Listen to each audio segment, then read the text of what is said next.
నా పేరు సంక్రాంతి కులకర్ణి. నేను బేసికల్ గా ఇంజనీర్. దాదాపుగా 10 years జాబ్ చేశాను. ఎందుకంటే మంచి లైఫ్ లీడ్ చేయాలని చదువుకున్న జాబ్ చేశాను. బట్ జాబ్ లోపల నాకు అనుకున్నట్టు సాటిస్ఫాక్షన్ దొరకలేదు, నా వర్క్ పరంగా, నా శాలరీ పరంగా. బట్ ఆ టైంలో దాదాపుగా నేను 6 జాబులు మారాను. చాలా మంది జాబులు మారుతుంటారు కదా, రీజన్ ఏంటి? ప్రమోషన్ రావాలి, మంచి పొజిషన్ పెరగాలి, మంచి శాలరీ రావాలని.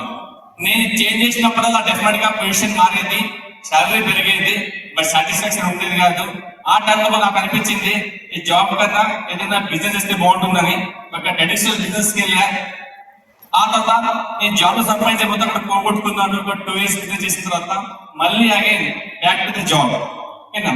అట్లా జాబ్ చేసుకుంటే చేసే క్రమంలో ఓకేనా అక్కడ చూసినట్టయితే చాలా ప్రెషర్ ఉండేది. రెండవది ఒకరు చెప్పినట్టు చేయాలా, ఆ తర్వాత ఇచ్చినే తీసుకోవాలా, అది పెంచుకోనికి మన చేతిలో అవకాశం ఉండేది కాదు. అలాంటప్పుడు ఏదైనా చేయాలని ఆలోచన ఉన్నప్పుడు నాకు మా లైఫ్ లో డైరెక్ట్ సెల్లింగ్ ఇండస్ట్రీ వచ్చింది. అప్పుడు చూసాం, చాలా మంచిగా అనిపించింది. ఎందుకంటే ఇక్కడ పెట్టుబడి ఉండదు, చేస్తున్న పనికి డిస్టర్బెన్స్ ఉండదు, ఒకసారి చేతులు కాలాయి. కాబట్టి ఈ అవకాశం చూసిన తర్వాత ఇక్కడ చాలా సేఫ్ అనిపించింది. ఓకే, ఆ తర్వాత లాస్ట్ 7 years నుంచి దాదాపుగా ఈ బిజినెస్ ని టేకప్ చేశాము, సక్సెస్ఫుల్ గా బిల్డ్ చేశాము.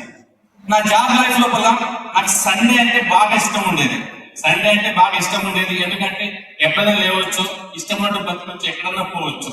ఓకే, కానీ వారంలో సండే ఒకే రోజు వచ్చేది. జనవరి రాగానే క్యాలెండర్ చూసినప్పుడు తీసుకొచ్చినప్పుడు మొత్తం చెక్ చేసేవాడిని. అంటే శనివారం హాలిడే ఎప్పుడు ఉంది, మంగళవారం హాలిడే ఎప్పుడు ఉంది, ఒక సోమవారం పెట్టుకుంటే 3 రోజులు కలిసి వస్తాయి, ఎక్కడైనా పోవచ్చు అనేది మొత్తం ప్లాన్ చేసుకునే వాళ్ళము. But thanks to the God, thanks to the Vestige, ఈ బిజినెస్ లో వచ్చిన తర్వాత ఈ రోజు మా లైఫ్ లో రోజు సండే.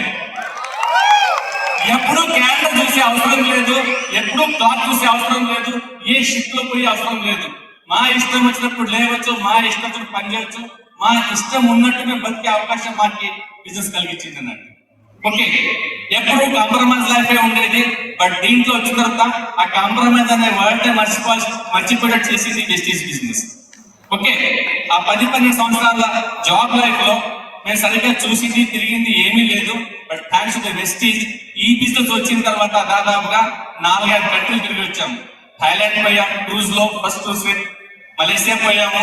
ఆ తర్వాత మొన్ననే ఒక 15 రోజుల కింద స్విట్జర్లాండ్, జర్మనీ పోయి వచ్చాము. మేము చాలా వండర్ఫుల్ ఎక్స్పీరియన్స్ అది.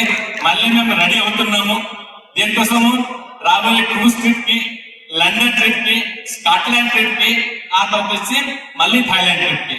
ఈ అవకాశం మీ అందరి కోసం ఉంది. ఈ బిజినెస్ స్పెషాలిటీ ఏంటంటే దీంట్లో మీకు చదువు ఉందా లేదా, ఏజ్ ఉందా లేదా, మీ పరపతి ఉందా లేదా, బ్యాక్గ్రౌండ్ ఉందా లేదా, ఏది అవసరం లేదు. జస్ట్ మీకు నేను ఎదగాలి అని ఒక్క ఆలోచన ఉంటే వెస్టీజ్ మొత్తం మీతో ఉంది. జస్ట్ ఒక 2 years కమిట్మెంట్ తో పనిచేస్తే మీరు కోరుకున్న దానికన్నా ఎన్నో రేట్లు ఎక్కువ పోయిన అవకాశం మీ చేతిలో ఉంది. Thank you.